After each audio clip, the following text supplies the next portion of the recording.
أعوذ بالله من الشيطان الرجيم.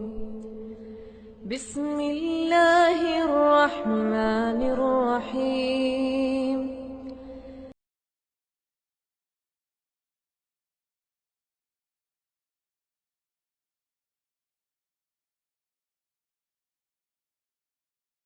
السلام عليكم ورحمة الله وبركاته. الحمد لله نحمده ونستعينه ونستغفره ونعوذ بالله من شرور أنفسنا ومن سيئات أعمالنا. من يهده الله فلا مضل له ومن يضلله فلا هادي له، وأشهد أن لا إله إلا الله وحده لا شريك له، وأشهد أن محمدًا عبده ورسوله. أما بعد، فإن خير الحديث كتاب الله، وخير الهدي هدي محمد صلى الله عليه وسلم، وشر الأمور محدثاتها، وكل محدثة بدعة، وكل بدعة ضلالة، وكل ضلالة في النار. فأعوذ بالله السميع العليم من الشيطان الرجيم. بسم الله الرحمن الرحيم. يا أيها الذين آمنوا اتقوا الله حق تقاته ولا تموتن إلا وأنتم مسلمون. يا أيها الناس اتقوا ربكم الذي خلقكم من نفس واحدة وخلق منها زوجها وبث منهما رجالا كثيرا ونساء. واتقوا الله الذي تساءلون به والأرحام إن الله كان عليكم رقيبا. يا أيها الذين آمنوا اتقوا الله وقولوا قولا سديدا يصلح لكم أعمالكم ويغفر لكم ذنوبكم، ومن يطع الله ورسوله فقد فاز فوزا عظيما. گرامی قدر علماء کرام، ذمہ داران مساجد و مدارس، مختلف علاقوں سے تشریف لائے ہوئے علماء کرام، آج بڑی خوشی کی بات ہے کہ آج علماء کرام کا اتنا بڑا مجمع جمعیت ابنائے قدیم جامعہ دارالسلام عمر آباد کے زیر اہتمام اسلم پیلس JC نگر بنگلور میں آج بتاریخ 11 مارچ 2017 بروز ہفتہ صبح 10 بجے سے عشاء تک منعقد ہے۔ میں مبارکباد دیتا ہوں ذمہ داران کو، جنہوں نے بڑی محنت اور کوشش سے اتنی بہترین بزم سجائی ہے۔ اللہ رب العالمین اس کا بدلہ انہیں دنیا اور آخرت دونوں میں نصیب فرمائے۔ حضرات گرامی، میں ایک سامع کی حیثیت سے اس مجلس میں حاضر ہوا تھا، لیکن احباب نے مجھے کچھ بولنے کا حکم دیا،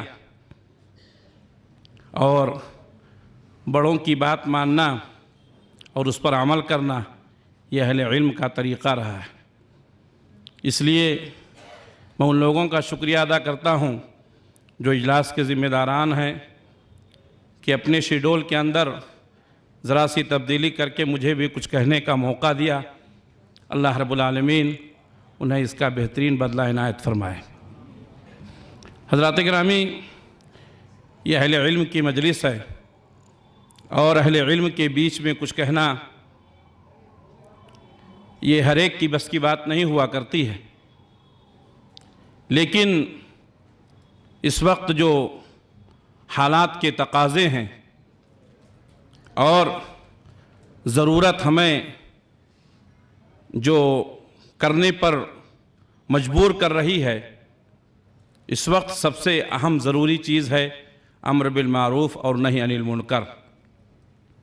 علماء کا ایک بہت بڑا طبقہ ایسا ہے جو حالات کے ساتھ چلنے کی صلاحیت رکھتے ہیں۔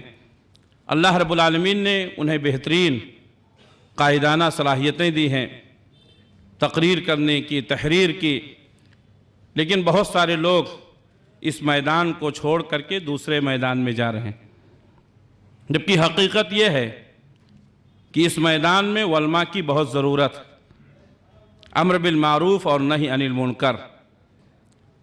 اللہ تبارک و تعالیٰ نے دنیا میں جتنے پیغمبروں کو بھیجا، ان تمام پیغمبروں کو یہی حکم دیا گیا تھا کہ وہ بھلائی کا حکم دیں اور برائی سے روکیں۔ الحمدللہ انبیاء کرام کے بعد یہ ذمہ داری علماء پر رکھی گئی ہے۔ پیارے نبی صلی اللہ علیہ وسلم فرماتے ہیں العلماء ورثۃ الانبیاء، علماء انبیاء کے وارث ہیں۔ اس لیے ہر عالم کو چاہیے کہ کسی بھی میدان میں ہو، کہیں بھی ہو، کسی بھی سوسائٹی اور آرگنائزیشن سے جڑا ہوا ہو، اپنے فرائض منصبی کو سمجھے اور امر بالمعروف اور نہی عن المنکر کا کام کرتا رہے۔ اس کے لیے کوئی ضروری نہیں ہے کہ آپ کسی مسجد کے خطیب اور امام ہی ہوں، اس کے لیے کوئی ضروری نہیں ہے کہ آپ کسی جامعہ کے مدرس ہوں۔ آدمی جہاں بھی رہے امر بالمعروف اور نہی عن المنکر کا کام کرتا رہے۔ صحابہ کرام کے جو امتیازی خصوصیات ہیں وہ یہی کہ صحابہ کرام چلتے پھرتے، اٹھتے بیٹھتے بھلائی کا حکم دینے والے تھے، برائی سے روکنے والے تھے۔ نبی کریم صلی اللہ علیہ وسلم کی وہ حدیث من رأى منکم منکرا فلیغیرہ بیدہ فإن لم یستطع فبلسانہ وإن لم یستطع فبقلبہ وذلک اضعف الایمان۔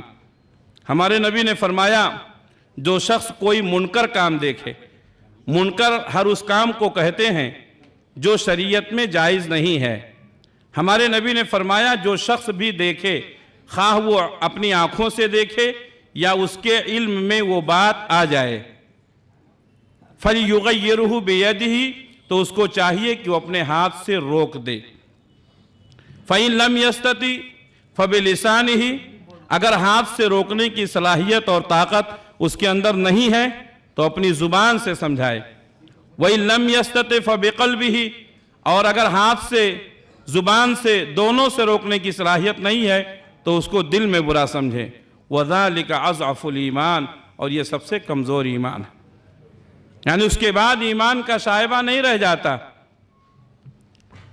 دنیا میں بہت سارے تنظیمیں، بہت ساری سوسائٹیاں اور بہت سارے آرگنائزیشن بنے ہوئے ہیں جن کا کام ہے بھلائی کی دعوت دینا۔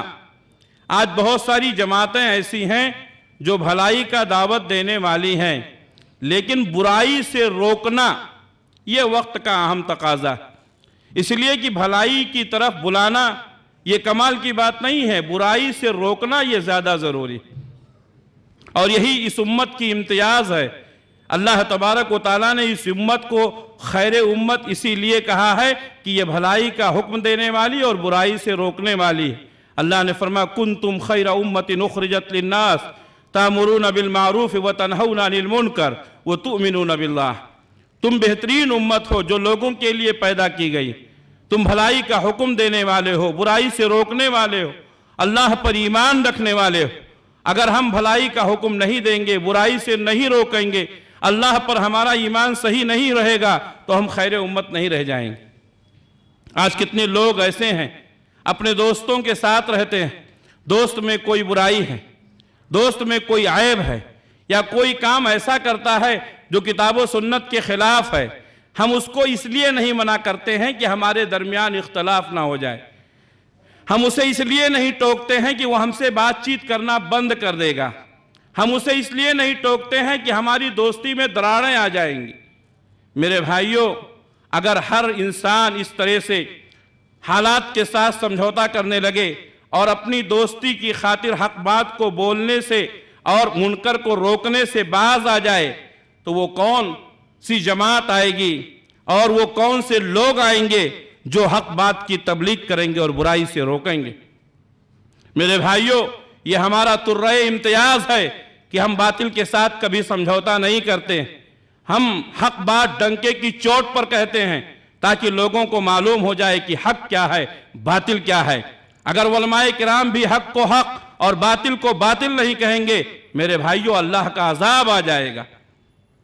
یہ اللہ رب العالمین کا کرم ہے، یہ اللہ کا احسان ہے کہ اللہ تبارک و تعالیٰ نے اس امت کے اندر ایسے علماء کو پیدا کیا ہے جو امت کو ہمیشہ حق اور باطل کا فرق بتاتے رہتے ہیں۔ حضرت عمر بن خطاب رضی اللہ تعالیٰ عنہ زندگی کے آخری ایام میں ہیں، جب آپ کو زخمی کر دیا گیا تھا، آپ اپنے بستر پر پڑے ہوئے ہیں، لوگ آپ سے ملاقات کے لیے آتے تھے۔ آپ سے ملاقات کرنے کے لیے ایک نوجوان آیا جس کے ازار ٹخنے سے نیچے تھے۔ حضرت عمر بن خطاب رضی اللہ تعالیٰ عنہ نے اس نوجوان سے کہا، ارفع ثوبک، اپنے ازار کو اوپر کرو۔ میرے بھائیوں، حضرت عمر بن خطاب رضی اللہ تعالیٰ عنہ کی عیادت کے لیے آیا تھا، مزاج پرسی کے لیے آیا تھا۔ آپ زندگی کے آخری ایام میں تھے، کیا ضرورت تھی؟ لیکن نہیں، منکر کو دیکھ کر کے روکنا حضرت عمر بن خطاب رضی اللہ تعالیٰ عنہ نے ضروری سمجھا۔ آج ہمارے کتنے ساتھی ایسے ہیں جو ہمارے ساتھ اٹھتے بیٹھتے ہیں، ہمارے ساتھ چلتے ہیں، ہمارے ساتھ کھاتے پیتے ہیں، ہمارے ساتھ تجارت ہے، ہمارے ساتھ سیاست ہے، ہر کام میں ہمارے ساتھ رہتے ہیں، لیکن ان کے اندر کتنی ایسی برائیاں ہیں جس کو دیکھ کر ہم برداشت کرتے ہیں۔ میرے بھائیوں، ہمیں چاہیے کہ برائیوں کو روکنے کی کوشش کریں، اس لیے کہ جب برائی کو برائی نہیں کہی جائے گی، جب منکر کو منکر نہیں کہا جائے گا، لوگوں کو احساس نہیں ہوگا کہ یہ برائی ہے۔ آج کتنے ہمارے نوجوان ہیں، ہمارے ساتھی جو بیڑی اور سگریٹ پیتے ہیں، ہمیں چاہیے کہ ہم ان کو منع کریں۔ ہمارے کتنے ایسے نوجوان ہیں جن کے ازار ٹخنے سے نیچے ہیں، ہمیں چاہیے کہ ہم ان کو منع کریں۔ جس طریقے سے بھلائی کی تبلیغ کرنا، بھلائی کا حکم دینا ضروری ہے، اسی طریقے سے برائی سے روکنا بھی ضروری ہے۔